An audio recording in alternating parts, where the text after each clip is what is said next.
Alfi, Ya. namamu kok aneh ya? Alfi Ref, Ya. nggak lazim ini. Nama panggung. Nama aslimu siapa? Awalur Rizky Alfirori. Kenapa harus pakai Ref gitu? Revolution sih, lebih revolution itu kayak perubahan secara drastis gitu. Karena waktu itu aku dari TK kan madrasah terus tuh. Dari TK terus SD terus SMP itu madrasah aku sekolahnya. Sekolah Islam gitu. Sampai akhirnya SMK-nya masuk di musik gitu. Oke. Jadi aku berusaha cari apa yang merepresentasikan diriku ya. Revolution itu kayak perubahan secara. Revolution. Tapi asalmu dari mana sih? Mojokerto. Sekarang umur berapa? Saat ini 23. Di media sosial kamu terkenal banget. Lagu-lagu nasional, lagu-lagu kebangsaan yang kemudian kamu aransemen ulang sehingga menurut kamu loh ya, itu bisa masuk ke anak-anak muda sehingga lagu-lagu ini menjadi pendorong semangat, memotivasi anak-anak bangga pada Indonesia. Itu tujuanmu ya. Iya, lagu nasional itu sebenarnya didengerinnya waktu momentum doang gitu, kayak lagi upacara atau lagi Agustusan gitu kan. Padahal yang aku rasain lagu nasional punya nilai-nilai kebangsaan, nilai spiritual juga, banyaklah nilai-nilai positif yang ada di lagu nasional gitu. Nah, aku pengen lagu nasional itu bisa masuk di playlist anak muda gitu. Karena nggak Keren ya. Jadi bagi Anda yang menonton penutupan Asian Games di Jakarta baru-baru ini, nah Alfi kamu juga ngisi acara ya. turut berkontribusi. Jadi apa yang kamu lakukan di penutupan Asian Games waktu itu? Oke, jadi sebenarnya aku punya cita-cita besar, yaitu menduniakan Indonesia. Ini momen dimana aku harus tampil di sana gitu.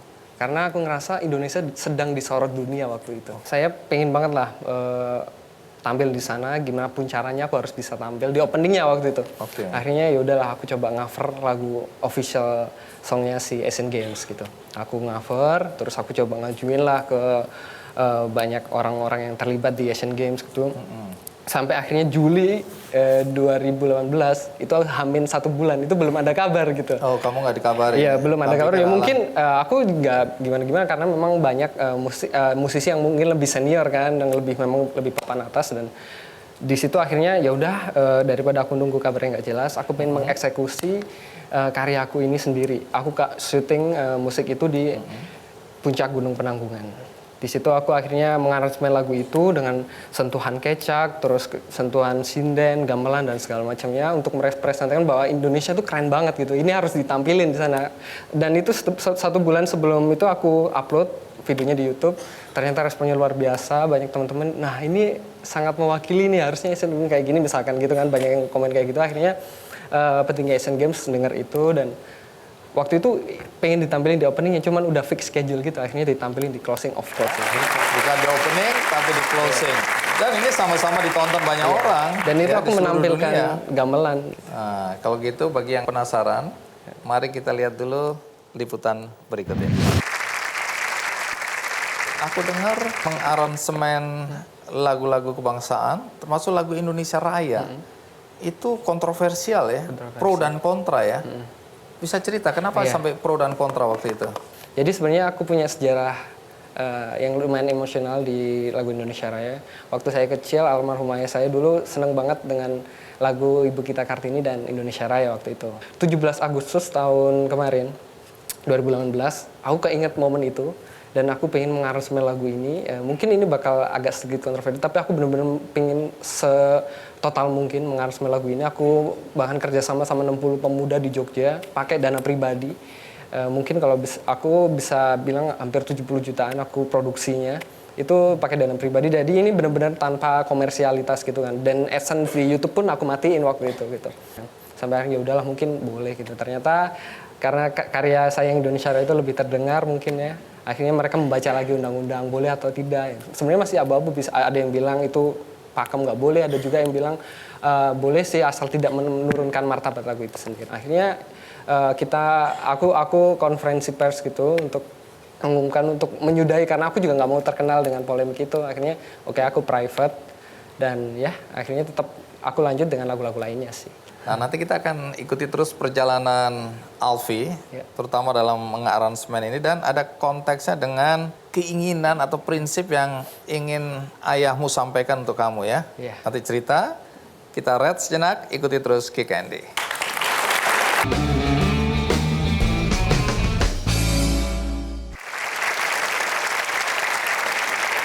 Alfi, dari Mojokerto, kamu mendapat sorotan dunia karena tampil di penutupan Asian Games Jakarta. Dan itu melalui perjuangan ya, karena kamu bahkan merekam lagu resmi, official songnya Asian Games. Asian Games, bahkan harus naik-naik ke gunung itu ya. Itu gunung tanah lahir saya di Apa? Gunung Penanggungan Mojokerto. Tingginya berapa itu? 1.600-an sih. Oke, kamu enak, cuma bawa gitar, aku lihat yang bawa peralatan lain gimana Semuanya. nasibnya? Bukan hanya itu, bawa apa? Bawa kontrabas juga, bawa gamelan. Itu Berapa melibat orang yang naik? 60-an. 60 orang? Oke, niat banget itu ya. Karena aku waktu itu Indonesia sedang disorot dunia, jadi aku kayak apapun yang aku bisa aku kerahin 100%. Oke. Jadi musik itu memang kesukaanmu dari kecil ya? Iya. Emang orang tuanya pekerjaannya apa? Orang tua aku ini kayak mebel gitu, furniture. Nggak ada yang musisi sebenarnya. Tapi dia mendukung nggak waktu pertama kali kamu mau terjun ke dunia musik? Waktu itu sih ayah akhirnya mengizinkan untuk kuliah SMK musik, syaratnya satu. Apa? Aku harus bisa kayak Rhoma Irama gitu. Kenapa contohnya harus Rhoma Irama? Karena Rhoma Irama itu nggak bagi apa ya, nggak hanya menampilkan musik ya, tapi ada pesan di musiknya. Dakwah. Iya, dakwah gitulah. Kamu harus bisa dakwah. Oke, jadi itu aku iya kan. Dan aku punya istilahnya punya pesan bahwa Iya. saat ini musik bagiku urusan kecil, tapi menyampaikan pesan lewat musik itu urusan besar. Jadi itu juga alasanmu memilih untuk mengaransemen lagu-lagu nasional, Iya. lagu-lagu kebangsaan ya. Itu pilihanmu, fokus di situ ya. Bahkan terakhir kemarin aku rilis singleku, judulnya Senja dan Pagi, itu mencarikan percintaan, tapi aku menikah beneran gitu. Hah? Untuk mempertanggungjawabkan lagu itu. Menikah beneran? Iya. Hanya gara-gara supaya sinkron dengan lagunya? Ya enggak, ya memang aku pengen bikin lagu cinta yang mempertanggungjawabkan rasa cintaku dengan menikahinya, dan itu pun sampai video akadnya masuk di video klipnya. Dan itu real gitu. Istrimu ada di sini nggak? Coba yang merasa istrinya Alfi. Oh ini. Antara romantis atau kamu memanfaatkan dia? Untuk siapa ya peran di YouTubeku ya? Gitu ya. Awalnya gitu, cuma Oh gitu. enggak, waktu itu sih aku kayak gini, aku nggak mau bikin lagu cinta yang cuma ngajarin generasi muda pacaran gitu. Awalnya gitu, cuman ya udah aku harus mempertanggungjawabkan lagu itu dengan romantisme tapi juga nasionalisme. Di video klipnya itu juga aku ngelamar dia di bukit, salah satu bukit di Jogja, itu aku menancapkan bendera Indonesia Pantas dia masih ngos-ngosan sampai sekarang. dan Indonesia Di menjadi bukit saksi. kamu ngelamar. Iya. Kayak gini lah settingnya. Menurutmu romantis atau agak... Aku kalau disuruh ngelamar istriku di puncak, aku bilang kamu naik aja. Nanti kita telepon-teleponan. Aku dari bawah, dia di atas. Jadi kalau ada yang tanya apa kelebihan aransemenmu ini ya, atau musik-musik yang kamu aransemen ulang itu apa yang menjadi kekhasan? Yang pasti target ketika aku nulis musik dan mengkompos musiknya adalah aku nggak mau orang hanya sekedar wah bagus ya, keren ya, tapi aku pengen mereka merinding. Jadi coba diputar lagunya, kalau merinding berarti saya berhasil, kalau belum merinding berarti saya harus lebih giat lagi menemukan sakralisme dari lagu nasional itu. Wah, ada sakralisme. Yang menarik contohnya ya, di YouTube ya, kamu mengaransemen lagu Tanah Air. Tanah Air. Itu lagu pertama yang aku aransemen. Lagu pertama. Nah, coba kita lihat, ini setahu saya mendekati berapa? Yang 15.791.984.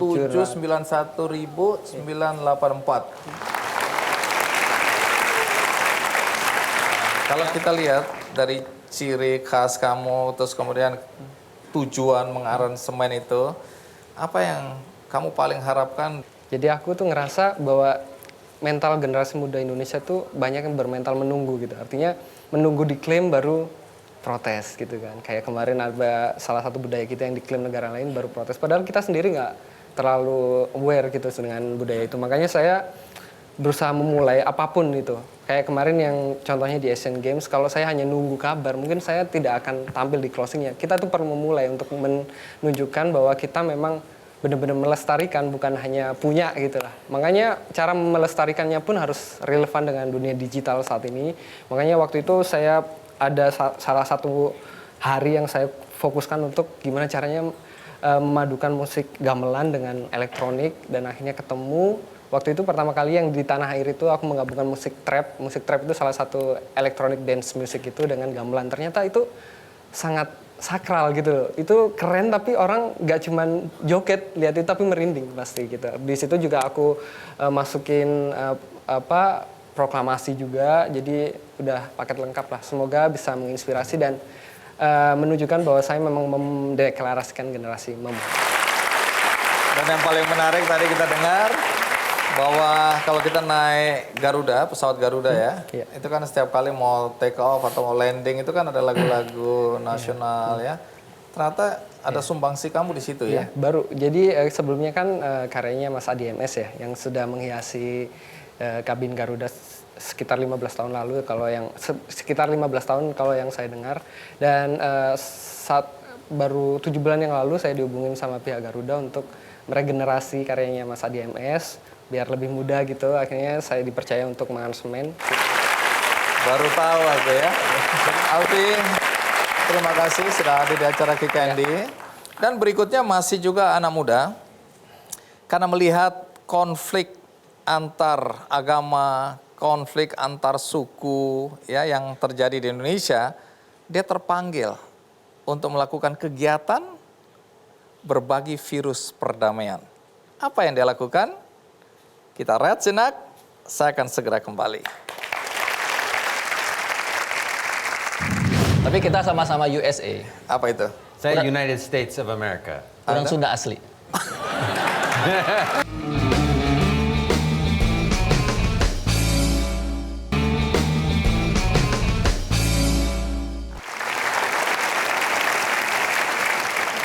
Mereka dulu sempat berantem, tapi kemudian jadi sahabat dan melakukan kegiatan untuk berbagi semangat perdamaian. Siapa mereka? Irfan dan Erik.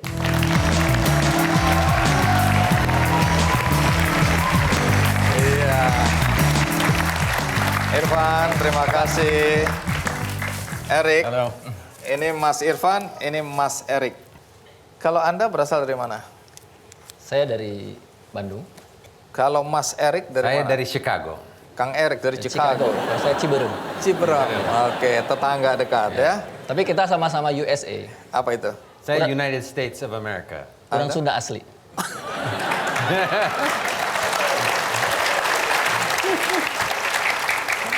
Nah, saya dengar Anda berdua ini pendiri dari Peace Generation. Ya. Boleh tahu sedikit Peace Generation ini apa? Tanggal 15 Juli 12 tahun yang lalu kami memulai. Sudah 12 tahun? Ya, 12 tahun. Dan kami memulainya dari sebuah concern waktu itu kami ingin gimana ngajarin perdamaian ke anak-anak sebetulnya. Oke, stop sampai di sini. Tapi bagaimana Anda berdua bertemu? Nah, ceritanya agak lucu. Oke. Ya, ini orang Chicago sama Ciberem tadi ya. Ya, waktu saya datang ke Indonesia 25 tahun yang lalu sebagai guru bahasa Inggris. Dan ya 13 tahun yang lalu saya bertemu Irfan Amali ini di tempat di ruang kelas bahasa Inggris. Dia adalah murid saya. Oke. Tapi hari pertama saya memperkenalkan diri sebagai orang dari Amerika, dia langsung menjawab, I don't like your country. Iya, begitu. Saya kaget. Menarik. Saya kaget. Biasanya orang Indonesia itu sopan sekali. Aku pokoknya nggak suka sama negaramu gitu ya? Ya, saya tidak suka negaramu. Anda kaget ya? Saya kaget. Saya bilang ke istri, ini saya ada orang Taliban di kelas. Oke, perseteruan dimulai waktu itu ya? Oke, tapi ada satu ungkapan dari Abraham Lincoln mengatakan, the best way to destroy your enemy is to make him your friend. Cara terbaik untuk mengalahkan musuhmu, jadikan dia temanmu. Ya. Oke. Jadi saya minggu ketiga saya bilang ke Irfan, selain kerja di penerbit, apa kegiatanmu? Dan dia bilang, saya adalah aktivis perdamaian. Saya kaget. Ush. Tapi perdamaian belum apa-apa udah ngajak konflik.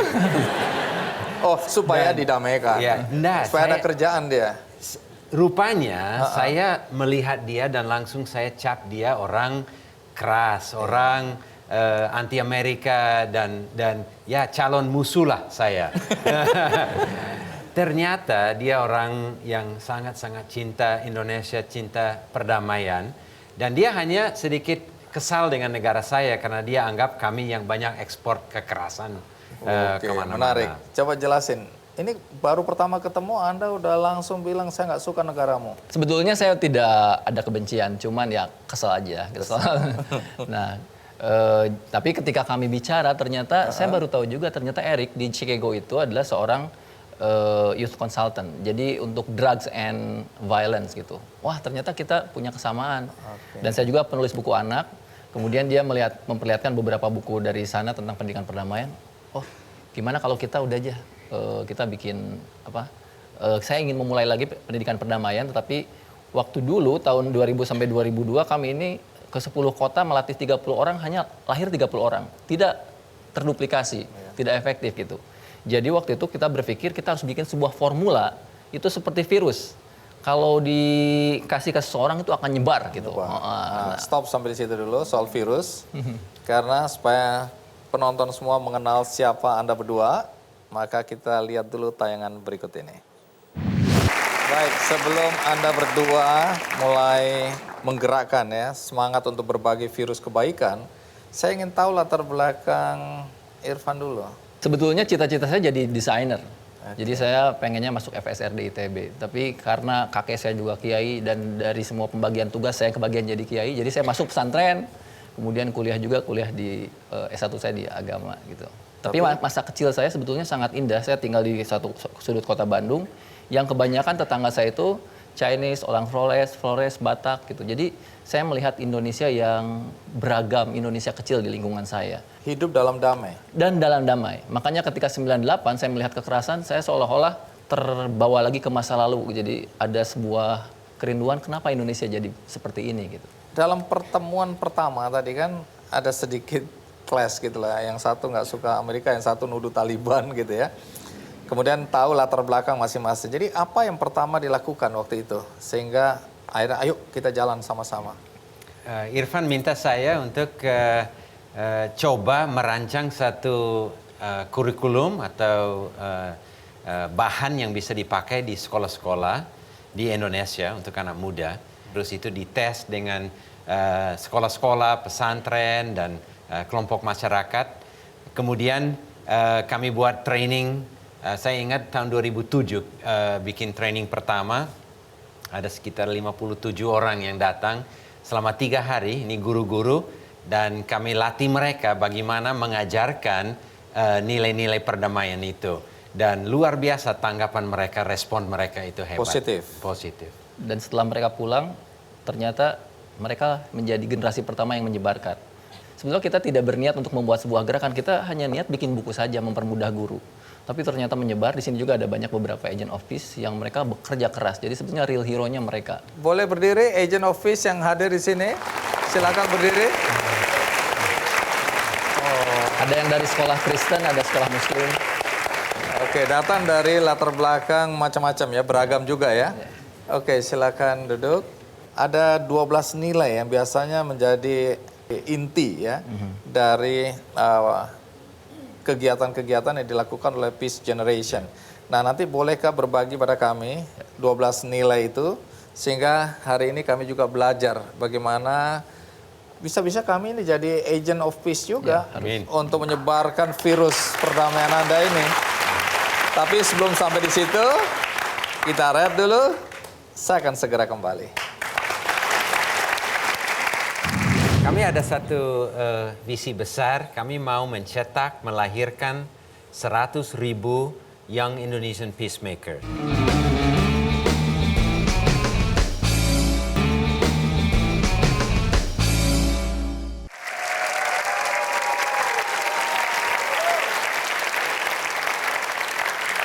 Terima kasih Anda masih bersama saya di acara Kick Candy, masih juga bersama Erik dan Irfan.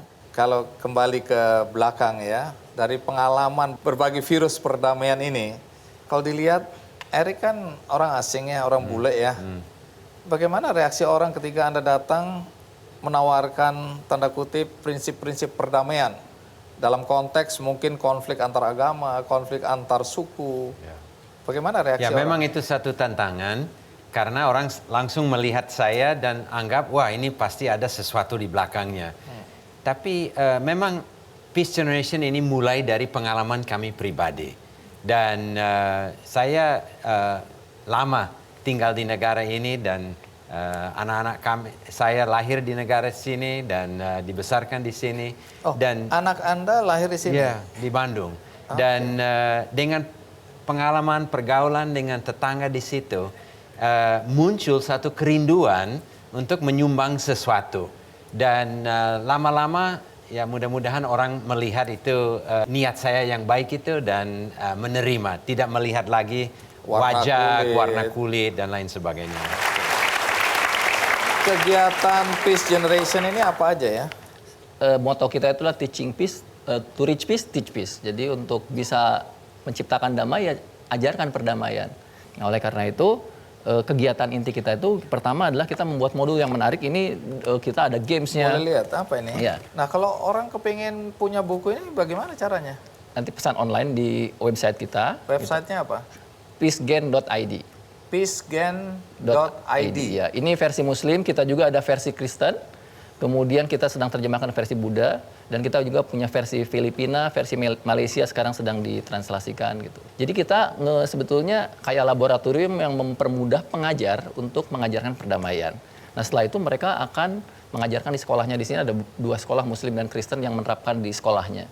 Kemudian setelah teaching peace, anak-anak learning peace, kemudian mereka menerapkan implementing peace. Nah, di sini ada misalnya sekolah Muhammadiyah dengan sekolah Yahya, mereka ketemu.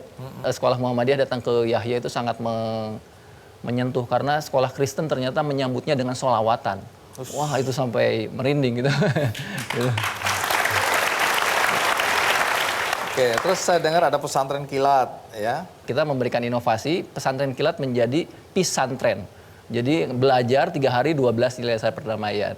Kita mulai waktu itu di Bandung beberapa kali, kemudian tahun berikutnya kita duplikasi ke 10 kota, dan Ramadan kemarin alhamdulillah di 17 kota dari Aceh sampai Maluku itu mengadakan pisantren. Bahkan pisantren yang di Banten dan di Ambon itu dihadiri oleh orang Kristen juga yang mereka ikut puasa juga di Ramadan itu. Dan alhamdulillah tahun ini saya mendirikan pisantren beneran di Garut. Jadi saya ingin membuat sebuah laboratorium. Kita bukan hanya bikin modulnya saja, tapi langsung uji cobakan. Sebelum kita uji cobakan ke sekolah-sekolah lain. Dan saya bawa santri-santri saya di sana. Mana santri-santri boleh berdiri? Nah, ini. Ya. Wah, keren-keren. Oke. Nah, Erik bawa apa ini? Nah ini hal yang menarik. Apa itu? Kalau kita tanya ke anak-anak, siapa mau belajar tentang perdamaian? Tidak ada yang mau. Terlalu abstrak Ya, gitu. tetapi kalau kita ajak mereka main board game, Iya. dan di dalam board game itu ada nilai-nilai perdamaian, nilai kerjasama, bagaimana belajar untuk kalah dan lain sebagainya, itu luar biasa efeknya. Dan kita udah uji cobakan dari Aceh sampai Maluku di 12 kota, ternyata semuanya kalah main ini. Karena setiap yang main mereka selalu ingin saling mengalahkan. Mereka menyangka bahwa ini kompetisi, padahal kita ini desain, ini mencakup nilai tentang kerjasama di situ dan tentang prasangka. Jadi kita sembunyikan nilainya. Ini tentang galaksi, bagaimana membangun galaksi. Mereka sangka bahwa mereka sebagai penjaga sebuah galaksi itu harus saling mengalahkan. Harus perang gitu ya. Padahal ini bukan kompetitif game, ini kolaboratif game. Dan ini adalah budaya kita yang dibangun sejak lama bahwa kita harus mengalahkan orang lain. Di sekolah ranking berapa, di sini lomba apa, saya juara Itu yang apa. selalu ditanamkan ya. Padahal dalam 21st century skill tidak ada kompetisi. 4C itu satunya kolaborasi. Dan kita lupa dengan kolaborasi. Padahal kolaborasi itu gotong royong gitu. Supaya kami tidak penasaran, bagaimana kalau Anda berdua menjelaskan kepada kami dengan cara yang sederhana tentang isi modul ya 12 nilai dasar perdamaian. Boleh? Boleh. Jadi ada 12 nilai yang terdiri dari 3 bagian. Bagian pertama adalah tentang proper view of ourselves, cara pandang yang benar terhadap diri kita. Nggak mungkin kita damai dengan orang lain kalau kita tidak berdamai dengan diri sendiri. Kemudian bagian kedua adalah proper view of others, cara pandang yang benar, yang proporsional terhadap orang lain. Ketika kita sudah menguasai dua hal ini bukan berarti tidak ada konflik. Pasti ada konflik, maka kita harus diberi skill of conflicts. Kalau kita mengerti siapa kita sebagai ciptaan Tuhan yang baik, baru kita bisa menghargai dan menerima orang lain. Jadi lesson pertama dari Peace Generation itu, aku bangga jadi diri sendiri. Kita semua diciptakan dengan kelebihan dan kekurangan. Dan kita harus mengerti apa yang harus diubah, tapi apa yang juga tidak bisa diubah dan kita harus menerima dan terima itu. Yang kedua, kita semua punya prasangka baik dan buruk terhadap orang lain.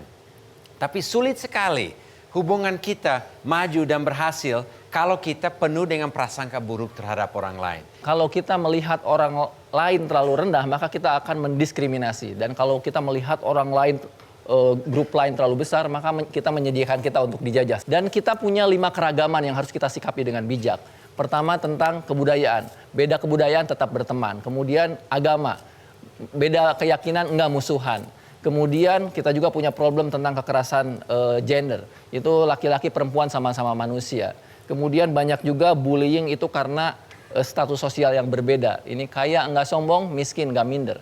Dan yang terakhir adalah tentang grup eksklusif. Kita begitu banyak kelompok-kelompok kecil yang mengeksklud orang lain.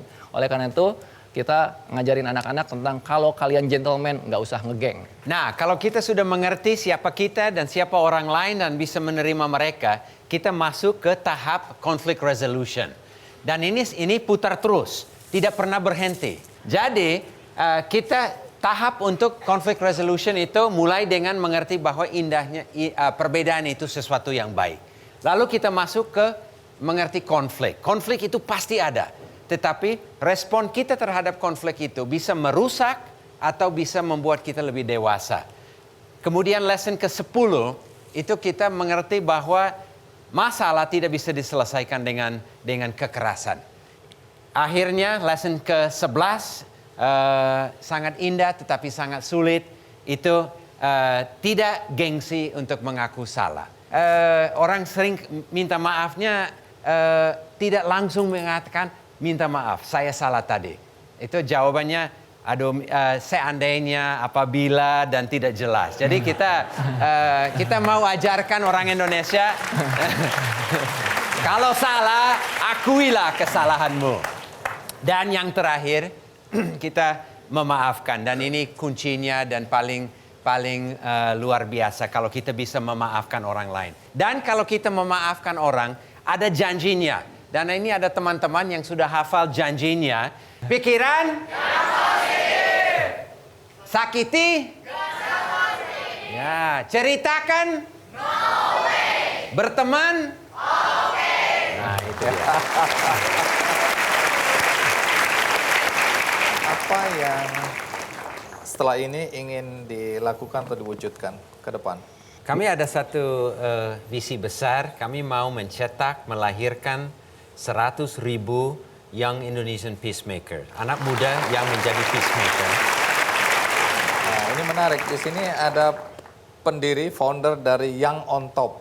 Nah, ini anggota Young on Top ada 600.000. Dan saya yakin Billy Boone bersedia untuk kolaborasi. Ya, agar virus ini akan menyebar lebih besar lagi ya. Baik, terakhir Irfan. Kalau dari Irfan sendiri? Peace Generation ini menjadi sebuah gerakan yang sustain. Jadi gerakan-gerakan seperti ini kebanyakan berhenti karena kehabisan stamina. Padahal perdamaian ini bukan kayak sprint 100 meter. Maraton ini. Tapi maraton yang finishnya nggak jelas akan kapan finishnya. Jadi Indonesia memanggil semakin banyak orang, apalagi kondisi sekarang dengan kondisi yang intoleransi semakin meningkat. Jadi kerja kita itu lebih berat. Jadi tapi tetap semangat kan? Tetap semangat. Tetap semangat. Ya. Baik, coba kita tanya penonton di studio, apakah bersedia menjadi agen perdamaian? Dan kita harapkan para penonton di rumah juga terinspirasi, termotivasi untuk menjadi bagian dari gerakan perdamaian ini. Sekali lagi terima kasih Irfan, terima kasih Erik. Sebagai peacemaker Kick Andy, saya mau kasih kaos. Wih, keren. Jadi saya dianggap peacemaker juga ya. Boleh buka? Buka. Boleh dibuka ya. Ada buku. Itu block note. Oh, block note. Iya. Iya. Tokoh-tokoh perdamaian. Kemudian saya mendapatkan satu, kembar gitu ya. Oh, kita orang kembar ya. Iya. Keren. Terima kasih. Oh, dan 5 buku untuk penonton. Ya, ini ada buku Buku saya. apa itu? Ini Islam itu ramah, bukan marah. Gitu. Iya. Ini. Oke. Kemudian ada satu lagi. Ini buku bolak-balik. Jadi salah satu problem kekerasan sekarang itu adalah kayak hoax dan lain itu ternyata rendahnya critical thinking. Dan saya uji coba ternyata saya mengajarkan satu cerita tapi dari 2 versi. Jadi ini Halil sayang Eldik, ini Ibrahim sayang kakak. Jadi ceritanya sama tapi 2 perspektif. Jadi untuk gimana ngajarin empati. Habil dan Ibrahim. Ya, ini Oke. kemarin menjadi buku anak Islam terbaik versi IKAPI 2019. Oke, siapa yang beruntung mendapatkan 5 buku dari Peace Generation? Ini dia. Jadi sekali lagi terima kasih Irfan, terima kasih Erik, sukses buat Anda semua. Ya, kita berikan aplaus sekali lagi. 2 tamu perempuan kita setelah ini juga menunjukkan cinta dan kebanggaan pada bangsa Indonesia melalui cara mereka sendiri. Apa yang mereka lakukan? Ikuti terus Kick Andy. Oh, keluar dari sini. Oke, silakan. Silakan, Bu.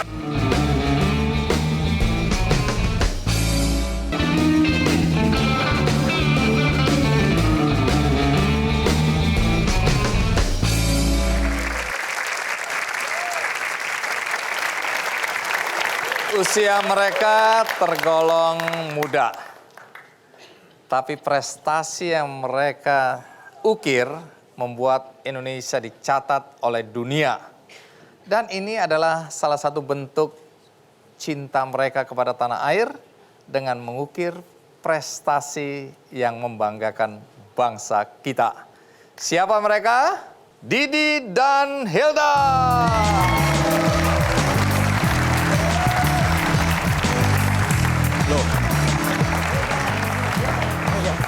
Mana Didi dan Hilda? Ada yang manggil? Oh, keluar dari sini. Oke, silakan. Didi dan Hilda, silakan duduk. Nah, Anda berdua perempuan pertama Indonesia yang mampu menyelesaikan ekspedisi 7 puncak gunung tertinggi di 7 benua. Iya, betul. Boleh tahu gunung-gunung apa aja ya? Jadi yang pertama kali kita mulai di tahun 2014. Waktu itu gunung pertama, ini banget, gunung tertinggi di Indonesia sekaligus mewakili benua Australasia, yaitu Kartens Pyramid Di Papua. di Papua. Nih, jadi kalau dilihat tingginya nih 4.884 meter di atas permukaan laut. Kemudian gunung kedua itu kita mendaki Elbrus di Rusia, mewakili puncak tertinggi di benua Eropa. dengan ketinggian 5.642 meter di atas betul. permukaan. Berikutnya kita pindah ke Afrika, Kilimanjaro, tepatnya di Tanzania dengan ketinggian 5.692 meter di atas permukaan laut. Lanjut Oh, kalian hafal ya, waktu naik itu diukur gitu ya. Oke, lanjut Hilda. Kemudian gunung keempat kita, Gunung Aconcagua, itu di Argentina untuk benua Amerika Selatan. Kelima, Oke. itu Vinson Massif di Antartika. Berikutnya Gunung Denali, Iya, Alaska, Amerika. Mewakili benua Amerika ya? Amerika Utara. Amerika Utara. Berikutnya dan yang terakhir. Ya, Everest untuk benua Asia, sekaligus yang tertinggi di dunia. Ketinggiannya 8.840. Sebelum kita lanjutkan ya, bagaimana tantangan yang dihadapi untuk mendaki puncak-puncak dari 7 puncak tertinggi di dunia ini di 7 benua, kita ikuti dulu liputan berikut ini. Anda berdua perempuan tapi kok cari-cari perkara gitu ya. Apa yang awal mula yang membuat kalian berdua ini kepingin mendaki gunung? Kalau saya pribadi, karena memang saya tumbuh dan besar di keluarga yang bermain di alam bebas. Ayah saya dulu organisasi, kemudian kakak-kakak saya juga tergabung di organisasi yang sama seperti saya gitu. Jadi begitu udah gede, udah boleh menentukan mau ngapain nih hobinya gitu. Apa yang mau diperdalam, ya udah saya mendaftarkan diri, Ya, mencemplungkan diri ke dalam organisasi pencinta alam di kampus gitu. Di kampus ini kampusnya sama ya? Sama dong. Parahyangan. Dan rektornya Pak Situmorang kelihatan ada di sini ya. Pak Rektor. Ya. Juga ada Bu dosen, Bu Ani. Yang kebetulan adalah istri Pak Rektor. Jadi dari situ mulai memang ada keinginan untuk mendaki gunung. Tapi kalau Hilda dari mana datangnya? Kalau aku mungkin karena pada dasarnya anaknya nggak betah di rumah kali ya. Jadi maksudnya berarti selalu yang pengen salah orang jalan-jalan. Enggak juga. Maksudnya pengen Ada selalu orang tua di jalan-jalan, sini? ada itu di sana. Ibu dan Bapak. Coba Ibu dan Bapak boleh berdiri? Iya. Oh, ini Ibu dan Bapak. Oke, terus Hilda? Gitu maksudnya anaknya suka jalan-jalan Suka, aja gitu, ya. explore ke tempat-tempat baru kan. Terus Om juga ada yang suka naik gunung, terus akhirnya aku pertama naik gunung sama dia, terus kayak ada rasa seneng gitu loh, gimana ya kalau misalnya bertemu naik gunung terus di alam sama ngeliat yang hijau-hijau juga tuh rasanya kayak bahagia, nggak mikirin apa-apa gitu. Jadi Kayak hidupnya perempuannya tuh suka yang santai. hijau-hijau ya? Hijau-hijau. Istri saya tuh suka yang biru-biru tuh. Sama yang merah-merah dikit gitu ya. Oke, jadi awal mulanya dari situ. Nah, kemudian bergabung di organisasi apa? Pecinta alam apa nih? Kita dari organisasi Mahitala, Mahasiswa Parahyangan Pencinta Alam. Tunggu dulu, apa ada teman-temannya di sini? Ada dong. Iya. Oh, banyak juga orang gunung ya. Baik, untuk memulai pendakian 7 puncak tertinggi ini atau 7 summits ini berapa lama persiapannya ya waktu itu? Kita mulai dari tahun 2014. Nah dari situ persiapan tuh nggak pernah putus sampai akhirnya selesai tahun 2018 kemarin. Itu dulu nggak berdua aja kan, ada teman yang lain ya? Perempuan Iya. semua? Ya, jadi pertama kali hasil rekrutmen itu kita berempat. Ada Hilda, saya, Vika, dan Karo. Kemudian setelah kita lewat gunung pertama, Vika punya kondisi sendiri yang dia harus mengundurkan diri dari tim. Jadi kita lanjut bertiga. Kemudian sampai gunung keempat kami di Aconcagua, pada saat pendakian ini Karo kena sakit. Dan sakitnya cukup parah yang diakibatkan dari ketinggian juga. Jadi karena ekspedisi tetap, maksudnya kita tetap Harus mau jalan. menjalankan, jadi waktu itu kita mendiskusikan bahwa Karo tidak bisa dipaksakan kondisinya untuk bertemu lagi dengan ketinggian yang ekstrim, seperti itu. Jadi nama ekspedisinya waktu itu apa? WISEMU, The Women of Indonesia 7 Summits Expedition Mahitala Unpad. Oke.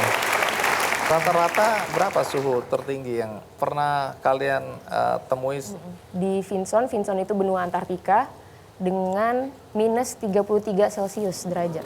Nah, kemudian kalau oksigen itu kan tipis sekali ya di puncak-puncak itu. Itu berapa persen? Sampai puncak Everest di ketinggian 8.000 tuh oksigen udah tinggal 20-30%. Berapa hari rata-rata untuk naik ke puncak? Variatif sekali, cuman kalau misalnya yang paling pendek itu seminggu kurang lebih pendakian, dan yang paling panjang itu Everest 34 hari. Nanti cerita, karena apapun juga pencapaian tertinggi dari prestasi kalian berdua adalah puncak Everest ya. Nanti ceritain bagaimana situasi dan kondisinya, apa tantangan terberat yang kalian hadapi. Sekarang kita lihat dulu, ikuti terus Kick Andy. Dapat hadiah 1 buah kamera Panasonic dari Kick Andy.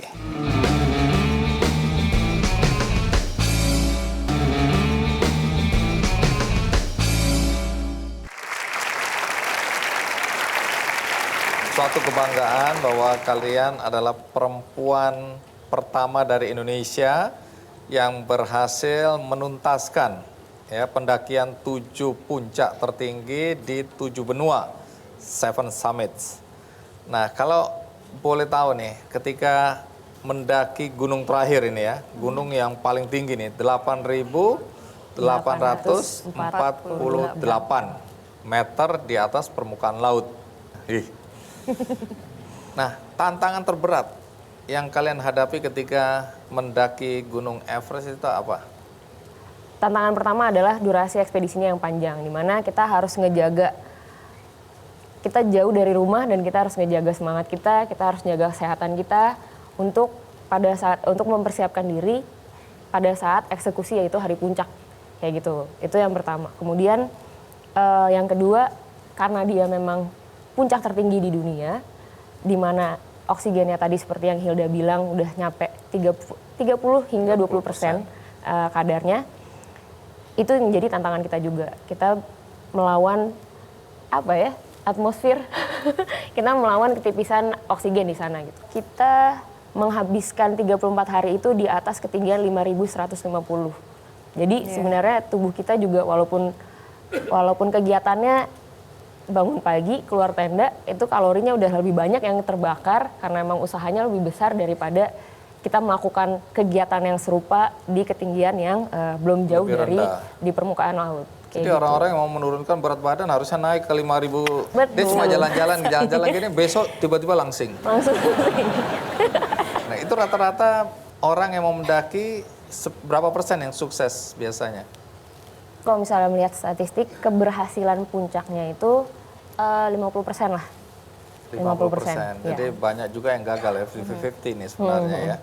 Jadi supporting unit, orang-orang yang mensupport itu berapa banyak orang-orang? Banyak banget. Semua, mulai dari Mahitala sendiri, Unpar juga, sama seluruh rakyat Indonesia juga sih. Oh, supportnya dalam bentuk doa itu ya? Iya, karena berasa banget sih itu salah satunya kenapa mungkin dan yang kita percayai waktu kita di Everest tuh semuanya berjalan dengan lancar. Dari mulai cuaca, dari mulai kondisi badan kita juga puji Tuhan nggak ada sesuatu yang terlalu berarti lah untuk dipusingkan atau dipermasalahkan gitu. Dan di balik itu tuh semua orang yang ada di Indonesia mereka selalu berdoa tiap hari buat kita, terutama pada saat Summit Day mereka ngadain doa bersama. Dan berasa gitu loh semua energi positifnya yang jadi orang di Indonesia pun mengikuti perjalanan kalian ya, sambil mendoakan. Jadi yang uniknya kita punya alat komunikasi, jadi fungsinya sebagai GPS sekaligus tracker. Jadi teman-teman dari Indonesia waktu itu bisa secara online mengakses titik kita setiap bisa 10 lihat menit. gitu ya? Iya, kayak gitu. Jadi pas kita lagi Summit Day mereka juga maksudnya kayak tegang semua lah di sekretariat kita, kayak ini mereka udah sampai sini, oke, lewat first step, second step, third step dan segala macem. Sampai akhirnya kita ngirim pesan melalui device itu dari puncak yang memberi kabar bahwa pukul segitu kami sudah tiba di puncak. Nah, tapi sebelum saya akhiri, saya ingin berbagi buku. Ya, buku ini judulnya aneh nih, cuma gitu aja. Penulisnya Billy Boone. Kebetulan, sangat kebetulan, orangnya ada di sini. Billy Boone. Iya. Nah, Bill, kenapa why? Jadi kalau buku yang 10 tahun yang lalu yang warnanya kuning judulnya Yang on Top. Ya. Itu ngomongin pernah juga di GKND ya? Yes. Nah, jadi itu lebih ngomongin bagaimana kita meraih sukses di usia muda. Jadi waktu itu berbagi pengalaman tentang saya ada di korporasi, kemudian naik dipromosiin gitu ya. Nah, kalau buku Why ini ngomongin tentang purpose hidup, Mas Andi. Tujuan hidup. Tujuan hidup. Nah, purpose hidup ini di buku ini menceritakan bagaimana saya ketemu purpose hidup saya untuk lebih banyak berbagi, dan itu yang membuat saya berani keluar dari comfort zone, ninggalin itu semua, memulai dari nol, membangun Yang on Top komunitas, yang sekarang ini ada di 24 kota, 1.100 pengurusnya, 600.000 orang, dan anggotanya 600.000. Kemudian ya udah jadi menciptakan ekosistem yang nggak instan. selama 7 tahun berdarah-darah, tapi ya karena ngidupin purpose. Nah makanya itu di sini saya bilang, kalau kita anak muda tahu purpose hidup kita akan bisa menggapai arti kesuksesan dan kebahagiaan yang sesungguhnya. Jadi penting untuk tahu purpose hidup. Baik. Ya, supaya semua yang hadir di sini juga tahu tujuan hidupnya dan tentu saja bahagia, maka saya akan bagikan buku ini. Apakah semua sudah menerimanya? Apakah semua bahagia? Saya berharap teman-teman atau siapapun yang menonton acara ini di rumah juga bisa mendapatkan kebahagiaan karena buku ini bisa diakses di Twitter atau diundi di Twitter Kick Andy Show dan juga bisa diakses di website kickandy.com. Sebelum acara ini saya tutup, karena ini adalah hari yang spesial, yaitu berkaitan dengan kemerdekaan Republik Indonesia yang ke-74, maka tim Kick Andy sudah memilih yang berpakaian sangat heroik sesuai dengan tema hari ini. Coba kita lihat siapa yang beruntung atau siapa yang terpilih. Ya, selamat. Ya. Baik, dapat hadiah 1 buah kamera Panasonic dari Kick Andy. Silakan Ibu. Silakan. Ingat ini cuma dipinjamkan, nanti dikembalikan ya. Baik, hari ini kita bisa melihat penonton Kick Andy dengan pakaian yang unik, pakaian dengan warna kebangsaan Indonesia. Mudah-mudahan semangat inilah yang kita warisi dari para pendahulu kita yang sudah berjuang dengan darah dan air mata. Tinggal kita yang mengisi kemerdekaan ini seoptimal mungkin.